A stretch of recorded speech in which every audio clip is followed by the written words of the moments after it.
Hey guys, it's Theo here from Real Experience Ball Reviews. My name's Cameron. And we're here today exploring some of Cameron's favorite bowling balls in his arsenal right now. And we're going to show you how to add them to your library using TenPin Toolkit.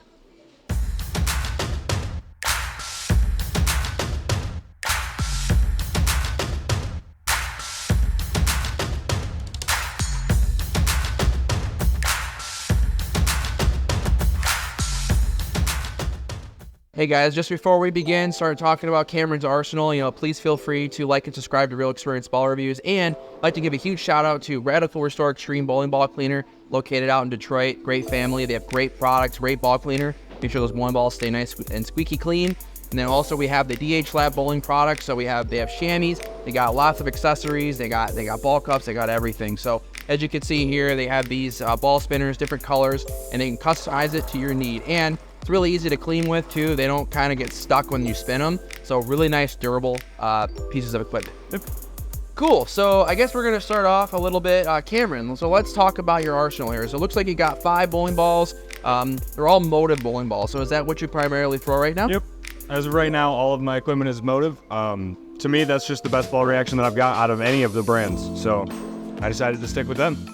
Okay, Cameron. So how do you want to start this? So it looks like you got the Hyper Venom, you got the Primal Shock, you got the Pride Dynasty. It's like you have Tank Rampage Pearl, and you have a Crimson Jackal. So let's pick one to start, and I guess we'll talk about how do you kind of go about with your league arsenal or tournament arsenal. Let's talk about it. So tell us where you want to start. Primarily for me, I would always start in the middle. I will start with my Pride Dynasty because for me that ball will help pick up the mid lane, and if it's not quite enough, or depending on where it hooks at, it would work its way out into one of these 2 other pieces. So for me, if this one is enough, but I want more down lane, I would go to a little bit cleaner cover, bigger core in the Primal Shock. And then if I need it to pick up earlier in the lane, I would go to the Tank Rampage Pearl so that I can have the urethane type shape. Or if this one is good, I'll just stay with that one, obviously, if it rolls correctly. And then once we get farther to the outsides of the table here, the Jackal, or the Crimson Jackal, would probably be my ball down from the Primal Shock when I need it just a little bit cleaner and more angular down lane, but I still want the smoother reaction from the larger asymmetric core. And then the Hyper Venom is typically where I'll finish most of my league nights or tournaments at, when I need it to get through the fronts really easily and be angular down lane. Awesome. So if you were to walk in your bowling league, maybe it's a higher friction center. So if you're bowling on a higher friction surface, which one would you choose right now? If you were to just... Right off the bat, I would probably start with either the Primal or the Crimson Jackal, just because these are 2 cleaner options and I don't really need the 2 real early pieces in my bag. So I'd start with one of those 2, but I might have to just start with the Hybrid. Awesome. So this Hyper Venom, guys, very, very awesome bowling ball. As you know, on Real Experience Ball Reviews, I had a nice little review of it two-handed. We're also going to do a review with Cameron, doing a one-handed review. So Cameron, what do you love about this Hyper Venom? I like that it still picks up the mid lane without losing energy.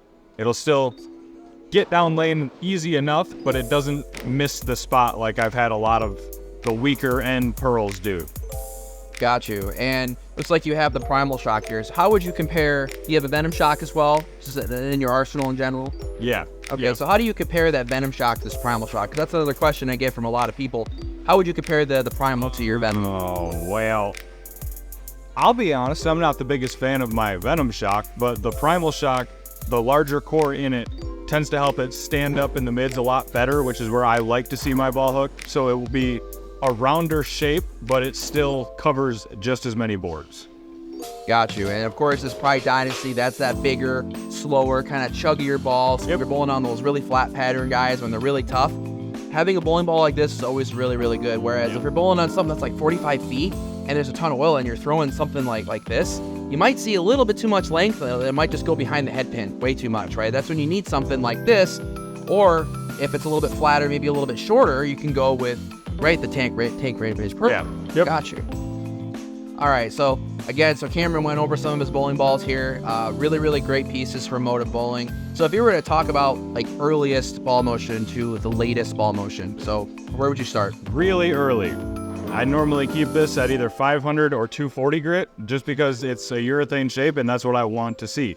I want it to hook early, not do a whole lot down lane, and just be a controllable reaction off the end of the pattern.